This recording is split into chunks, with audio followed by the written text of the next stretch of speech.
Hello दोस्तों, नमस्कार। स्वागत है आपका हमारे YouTube channel study with Uttarakhandi पर। दोस्तों 5 मार्च को कनिष्ठ सहायक का एग्ज़ाम था और एग्ज़ाम हो चुका है और आप सबको पता है कि एग्ज़ाम का लेवल काफ़ी टफ था।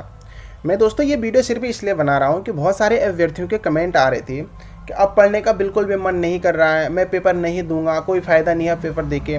तो दोस्तों मैं आपको कहना चाहता हूँ कि आप ऐसा बिल्कुल भी मत सोचिए। आपको ऐसा बिल्कुल भी नहीं सोचना है और आपको बिल्कुल भी निराश नहीं होना है, ठीक है।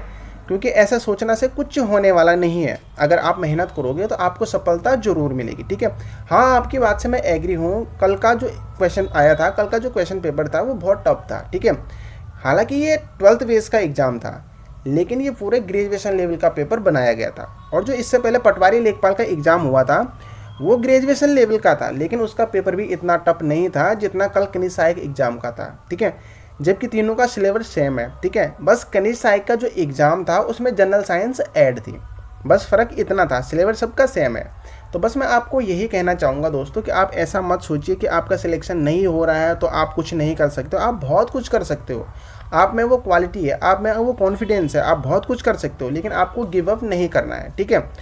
एक पेपर खराब गया, 2 पेपर खराब गए, कोई बात नहीं, आप अपनी मेहनत कंटिन्यू करते रहिए, ठीक है। अगला एग्जाम है आपका फॉरेस्ट गार्ड का, ठीक है। अब देखिए कनिष्ठ सहायक का एग्जाम होना था, वो हो चुका है, ठीक है। जिनका उसमें सिलेक्शन होना है, कुछ अभ्यर्थी उसमें भी सिलेक्शन लेंगे, ऐसा नहीं कि उसमें कोई सिलेक्शन नहीं लेगा, उसमें भी सिलेक्शन लेंगे, ठीक है। लेकिन जिनका नहीं हो पाएगा उसमें सिलेक्शन, ठीक है, उनको ऐसा नहीं सोचना है। वो होना था, वो एग्जाम हो चुका है, आपने पेपर देना था, आपने दे दिया, ठीक है। अब उस बात को आप अपनी माइंड से निकाल दो, क्योंकि अगला एग्जाम है आपका फॉरेस्ट गार्ड का और फ्रेश माइंड के साथ आपको फॉरेस्ट गार्ड की तैयारी करनी है, ठीक है। क्योंकि देखिए 9 अप्रैल को फॉरेस्ट गार्ड का एग्ज़ाम है। अब 1-2 दिन होली के चले गए, मान के चलिए कि 1 महीने का टाइम आपके पास बचा है, ठीक है। अब देखिए आपने पुलिस कांस्टेबल का एग्ज़ाम दे दिया, पटवारी लेखपाल का दे दिया, ठीक है। पटवारी लेखपाल का भी दे दिया, कनिष्ठ सहायक का भी दे दिया, अब फॉरेस्ट गार्ड का। ऑलमोस्ट सबका सिलेबस सेम था, ठीक है। अब ये तो है नहीं कि आपको तैयारी स्टार्ट से करनी है, तैयारी स्टार्ट से तो आपको करनी नहीं है, क्योंकि पिछले 7-8 महीने से आप लोग तैयारी कर रहे हो और आप लोगों की तैयारी बहुत अच्छे से हो रखी है, ठीक है। आपको तैयारी स्टार्ट से करनी नहीं है, बस आपको थोड़ी सी मेहनत करनी है कि जो आपका वीक पॉइंट है, बस आपको इस 1 महीने में उस पर मेहनत करनी है, ठीक है। जहां आपका स्कोर कम रह रहा, आपको उस पॉइंट पे मेहनत करनी है, ठीक है।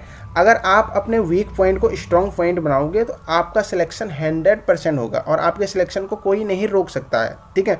लेकिन ये सब तभी पॉसिबल है अगर आप लोग गिव अप नहीं करोगे, कंटिन्यू मेहनत करोगे, ठीक है। तो आपको गिव अप बिल्कुल भी नहीं करना है, ठीक है। देखिए जब कोई भी एग्ज़ाम होता है, आप लोग एग्ज़ाम देने जाते हैं, ठीक है। हर अभ्यर्थी एग्ज़ाम देने जाता है, एग्जामिनेशन हॉल में अपना 100% परफॉर्मेंस दे के आता है, ठीक है। अपना 100% एफर्ट लगाता है, जितना उससे हो सकता है वो 100% करके आता है, ठीक है।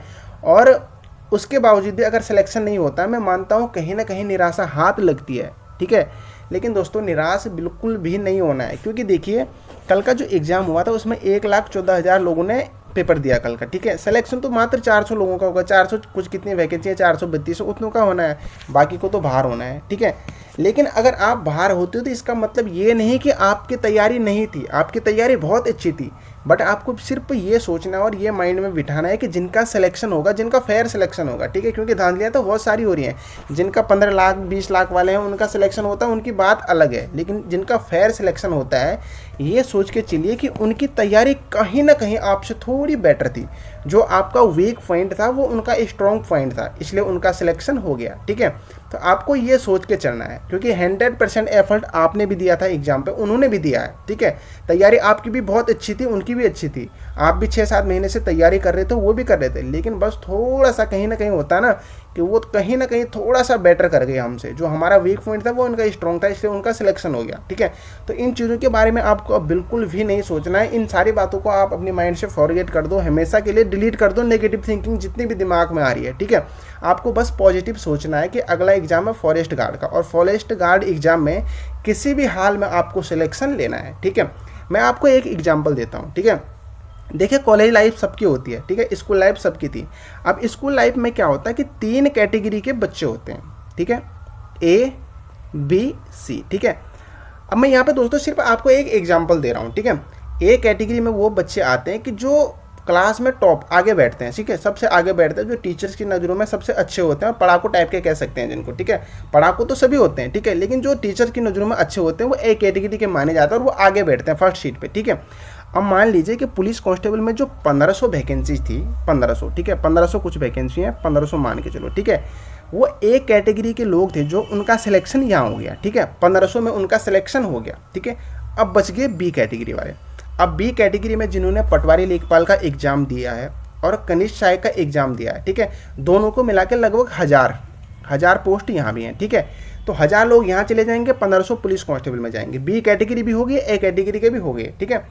अब हालांकि ए कैटेगरी में बहुत सारे लोग ऐसे भी होंगे कि जिनका रिटर्न स्कोर इतना अच्छा नहीं रहा होगा, आप लोगों से, बहुत सारे लोगों से कम होगा उनका रिटर्न स्कोर, ठीक है, लेकिन उनका जो फिजिकल रहा होगा वो स्ट्रॉन्ग रहा होगा, ठीक है, उनका स्ट्रॉन्ग पॉइंट था उनका फिजिकल और आपका वीक पॉइंट, तो उन्होंने सिलेक्शन ले लिया और वो विन कर गए, ठीक है, वो विन कर गए, तो वो ए कैटेगरी में आ गई। बी कैटेगरी में मैंने आपको बता दिया कि जिन्होंने पटवारी लेखपाल का एग्जाम दिया और कनिष्ठ सहायक का दिया, ऑलमोस्ट 1000 पद हो जाएंगे ये भी, ठीक है, ये लोग वहाँ चले जाएंगे, बी कैटेगरी भी के। अब बची सी कैटेगरी। अब सी कैटेगरी में अभी वो लोग हैं कि जो मेहनत बहुत कर रहे हैं, पूरा 100% अपना एफर्ट दे रहे हैं, पर कहीं ना कहीं थोड़ा रह रहे हैं, मतलब 0.05 से रह रहे हैं, कहीं ना कहीं उनकी थोड़ा सा कुछ वीक पॉइंट है कि जिस वजह से उनका सिलेक्शन नहीं हो पा रहा है। तो उनके पास फॉरेस्ट गार्ड एग्जाम में इतनी अच्छी अपॉर्चुनिटी है कि वो विन कर सकते हो, फॉरेस्ट गार्ड एग्जाम में अपना सिलेक्शन ले सकते हो। बस सिलेक्शन तभी ले सकते हो कि जब आप अपनी तैयारी कंटिन्यू रखोगे, गिव अप नहीं करोगे, नेगेटिव नहीं सोचोगे, ठीक है। तो इसलिए मैं बार बार कह रहा हूँ आपको गिव अप नहीं करना है, आप बस अपना फोकस कंटिन्यू करते रहिए, सिलेक्शन आपका 100% होगा और ऐसा मौका आपको बिल्कुल भी नहीं मिलेगा, क्योंकि ए कैटेगरी वाले 1500 गए, बी कैटेगरी में फॉरेस्ट वो पटवारी लेखपाल और कनिष्ठ सहायक वाले गए, सी कैटेगरी बची है, ठीक है। अब सी कैटेगरी में आपके पास टॉप करने का मौका है और सिलेक्शन करने का मौका है। इसलिए दोस्तों तैयारी कंटिन्यू करते रहिए, जो हो गया वो हो गया, ठीक है, उस चीज़ को माइंड से निकाल दो, बस आप लोगों को अपनी पढ़ाई पे फोकस करना है। तो दोस्तों आज की वीडियो में बस इतना ही, मेरा बस यही मकसद था कि जो लोग कमेंट कर रहे थे कि पेपर नहीं देना है, अब हम नहीं देंगे पेपर, ये हो रहा वो हो रहा, उनके लिए यही मैसेज देना था कि दोस्तों ऐसा बिल्कुल भी मत सोचिए, आप लोग भी सिलेक्शन ले सकते हो, आप किसी से कम नहीं है, आप अपने आप को किसी से कम मत आंकिए कि मैं ये नहीं कर सकता, आप सब कुछ कर सकते हो, आप में कॉन्फिडेंस है, आप में जुनून है, आप कर सकते हो, ठीक है, लेकिन आपको थोड़ी सी मेहनत करनी होगी, जो आपका वीक पॉइंट है उसको स्ट्रॉन्ग पॉइंट बनाना है। तो दोस्तों आज की वीडियो में बस इतना ही, मैं जाते जाते इतना ही कहूँगा कि आपको और आपके परिवार को मेरी तरफ से होली की हार्दिक शुभकामनाएं। Thank you.